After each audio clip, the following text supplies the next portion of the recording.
আপুনি যাতে আমাৰ এই দুৰ্ভগীয়া শিক্ষকসকলক দৰমহা মুকলি কৰি দিয়ে, পঞ্চায়ত নিৰ্বাচনৰ আগতে যাতে আমাৰ এই দুৰ্ভগীয়াসকলক উপকাৰ কৰে আৰু আমাৰ যাতে কোনো শিক্ষক মৃত্যুৰ মুখত নপৰে ছাৰ। আৰু ছাৰ আমাৰ পৰিয়ালৰো কোনো মৃত্যুৰ মুখত নপৰে ছাৰ। ইয়াৰে মোৰ অনুৰোধ ছাৰ, কৰজোৰে আপোনাৰ ওচৰত প্ৰাৰ্থনা জনাইছো। আপুনি এজনী ডাইনামিক মুখ্যমন্ত্ৰী ছাৰ, আপুনি অনতিপলমে আমাক দিয়ক ছাৰ। এই অনশনথলীৰ পৰা আমি অনুৰোধ জনাইছো ছাৰ। কি ধন্যবাদ। বিভাগীয় নীতি নিয়মেৰে নিযুক্তি পাইছিলো আৰু আমাৰ লগৰ শিক্ষকসকলক 2021 চনৰ 30/1/2021 বৰ্তমানৰ মুখ্যমন্ত্ৰী তেতিয়াৰ শিক্ষামন্ত্ৰীয়ে নিযুক্তি দিছিলে আৰু আমি বিভাগীয় বিষয়াৰ ভুলৰ কাৰণে আমি বাদ পৰি গ'লো। বাদ পৰি যোৱাৰ কাৰণে আমি আজি তেখেতক এটা অনুৰোধ জনাব বিচাৰিছো। তেওঁ বহুত কৰিব পাৰে, আমি এই অনশনথলীৰ পৰা তেখেতক আমি জনাব বিচাৰিছো তেখেতে আমাৰ যাতে চাকৰিখিনি নিয়মীয়া কৰি দিয়ে। আৰু আমি এনেকুৱা হৈছো, মোৰ এনেকুৱা বিষয় হৈ গৈছে, এই বিভিন্ন সমস্যাৰ পৰা দৰমহা নোপোৱাৰ কাৰণে মোৰ নিজৰ পৰিবাৰ প্ৰেচাৰ ষ্ট্ৰক হৈ মৃত্যুৰ মুখত পৰিবলগীয়া হ'ল। এতিয়া মই এটা 8 বছৰীয়া সন্তানক লগত লৈ মই নিজে পোহপাল দি আপোনাৰ ভাত পানী দিও। মই স্কুললৈ গৈ বিদ্যালয়ত গৈ মই শিক্ষক হিচাপে ছাত্ৰ ছাত্ৰীসকলক মই পাঠদান দিবলগীয়া হৈছে। আৰু মই পঢ়োৱা আজি শিক্ষক হিচাপে পঢ়োৱা ল'ৰা ছোৱালী আজি ডাক্তৰ হৈছে, ইঞ্জিনিয়াৰ হৈছে, ইন্সপেক্টৰ হৈছে, আজি মোক ধৰি নিব পৰা অৱস্থা হৈছে ছাৰ।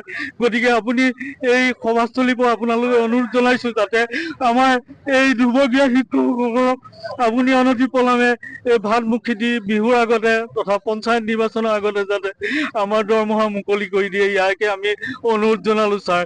ইয়াৰ পৰাই আমি অনশনথলীৰ পৰা 36 ঘণ্টীয়া অনশনথলীৰ পৰা আমি কাতৰে অনুৰোধ জনাইছো ছাৰ। কিন্তু জনাম মই আৰু বিশেষ ক'বলগীয়া একো নাই।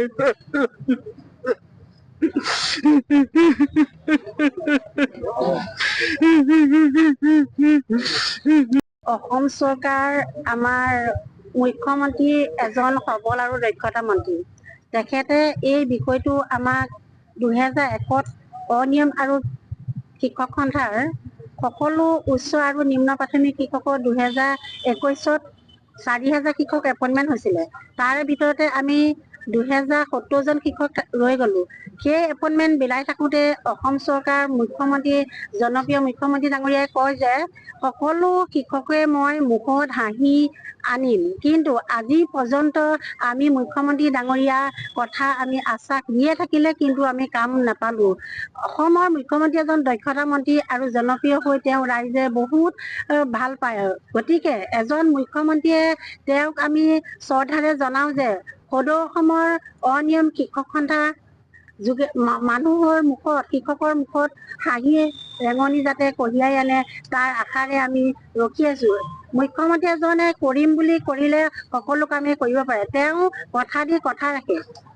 তেওঁ আমাৰ মহিলাসকলক মাইক্ৰ'ফাইনেন্সৰ ঋণ ঘূৰাই দি মহিলাক মুক্ত মনে ঘূৰিবলৈ সুবিধা দিছে। অৰুণোদয় দি হাজাৰ হাজাৰ মহিলাকৰ মুখত হাঁহি বিৰিঙাই দিছে। ঠিক তেনেদৰে আমাৰ 2070 জন শিক্ষক আছে। গতিকে আমি 2270 জন শিক্ষক আমাৰ এতিয়া এই স্বচ্ছলত উপস্থিত হৈ আছে। গতিকে এই 2070 জন শিক্ষকক যাতে 2270 জন শিক্ষকৰ মুখত এই ভোগালী বিহু সন্মুখতে তেওঁ যাতে আমাৰ মুখত হাঁহি ৰেঙনি দিয়ে। গতিকে আমাৰ সন্থা কৰ্তৃপক্ষক তেওঁ আলোচনাত বহে। আমি বহুবাৰ মুখ্যমন্ত্ৰী ডাঙৰীয়াক লগ কৰিছিলো, কিন্তু মুখ্যমন্ত্ৰী ডাঙৰীয়াই আশ্বাস দি আছে কামটো কৰি দিম কৰে। কিন্তু তেওঁ এজন দক্ষতা মন্ত্ৰী, তেওঁ কৰিব নোৱাৰা কাম একো নাই। তেওঁ কথা দি কথা ৰাখে। এই আশাৰে আমি আজিও বাট চাই আছো মুখ্যমন্ত্ৰীয়ে আমাৰ কাম কৰি দিবই। গতিকে তেওঁ বিভিন্ন ৰাস্তা বদলি বিভিন্ন ধৰণৰ কাম কৰি তেওঁ বহুতখিনি কাম কৰি আমাৰ মাজত জিলিকাই ৰাখিছে। তেওঁ এজন ভগৱানৰ দৰে আমি ভাবি আছো। এতিয়াও মুখ্যমন্ত্ৰী ডাঙৰীয়া আমাক খুব কম সময়তে আমাৰ কৰ্তৃপক্ষক মাতি আপুনি আলোচনা কৰি আমাৰ এই বিষয়টো কেনেধৰণে নিষ্পত্তি কৰি দিয়ে তাৰ আশাৰে আমি বাট চাই আছো। মুখ্যমন্ত্ৰী ডাঙৰীয়া, ৰাইজে ৰজা, আপোনাৰ কাৰণে আমাৰ ৰাইজ সকলো ৰখি আছে। আমাৰ একোটা একোটা পৰিয়ালে বাট চাই আছে। আমাৰ ল'ৰা ছোৱালী আশা কৰি আছে মাহঁতৰ চাকৰি কেতিয়া হ'ব। গতিকে ছাৰ, আপুনি আমাৰ এই 2270জন শিক্ষকক যাতে আপুনি মুখত হাঁহিয়ে গুৰুঙাই দিয়ে। মুখ্যমন্ত্ৰী ডাঙৰীয়া,